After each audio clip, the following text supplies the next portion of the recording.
Gus Muhaimin menerima mandat nelayan Indonesia untuk maju menjadi calon presiden 2024. Mandat tersebut diberikan oleh para nelayan di Muara Angke, Jakarta Utara yang tergabung dalam organisasi Gerbang Tani Indonesia.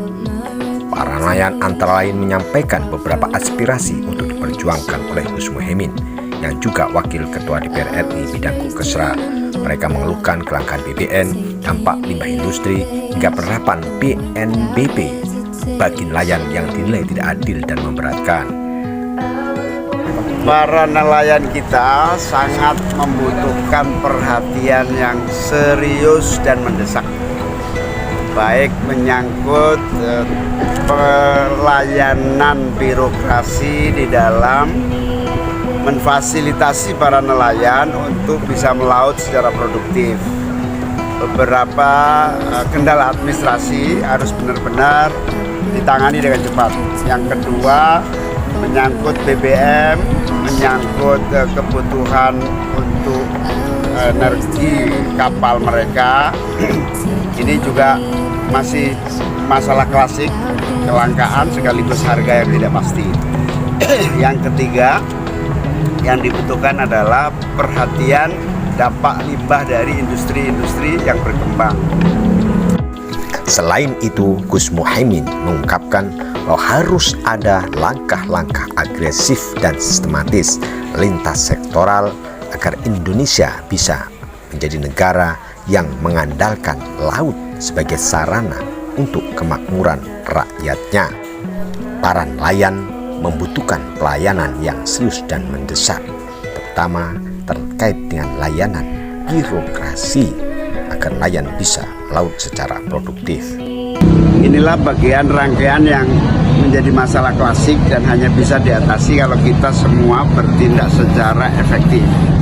Saya minta kepada semua pejabat yang menyangkut nelayan untuk bergerak lebih efektif lagi, mengambil langkah-langkah cepat.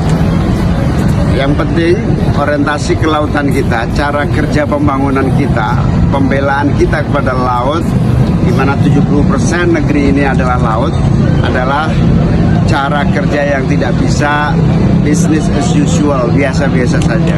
Harus ada langkah-langkah agresif, harus ada langkah-langkah yang sistematis, lintas sektoral, agar Indonesia bisa menjadi negara yang mengandalkan laut bagi kemakmurannya.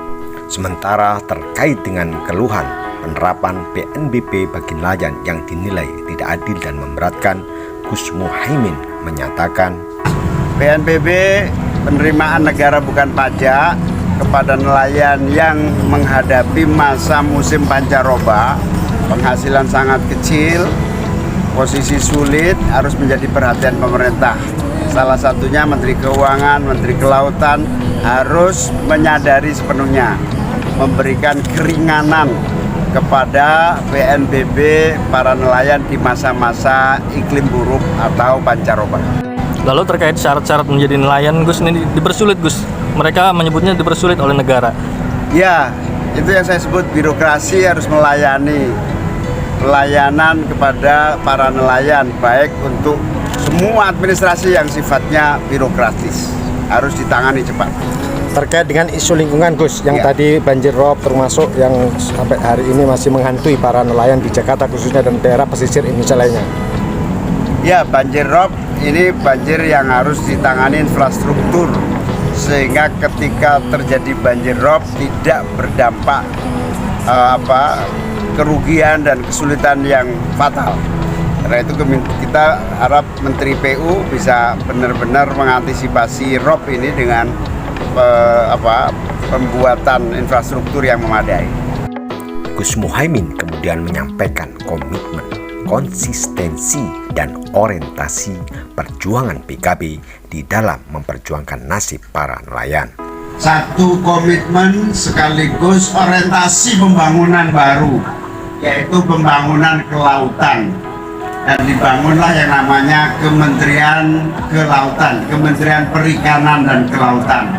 Oleh karena itu saya mengajak Kementerian Kelautan dan Perikanan kembali ke hitohnya, menjadi pelayan nelayan yang sesungguhnya, menjadi tujuan utama dari terbentuknya kementerian sekaligus orientasi baru pembangunan. Yang kedua adalah desa. Reformasi menuntut pembangunan model baru dari bawah, bukan dari atas.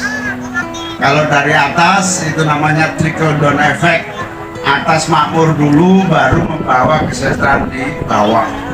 Sejak reformasi kita ingatkan, spirit reformasi adalah pembangunan dari bawah, dimulai dari bawah, pemberdayaan kalangan bawah, sehingga bawah justru menopang ekonomi nasional secara lebih produktif. Oleh karena itu, saya bertekad dan menjadi tekad bulat kita semua untuk kembali kepada spirit reformasi, merubah pembangunan dari bawah. Termasuk nelayan harus mendapatkan prioritas yang sebaik-baiknya. Pemirsa PKB Talks dimanapun Anda berada, terima kasih sudah menyaksikan. Terima kasih sudah like, subscribe, and share channel YouTube PKB Talks.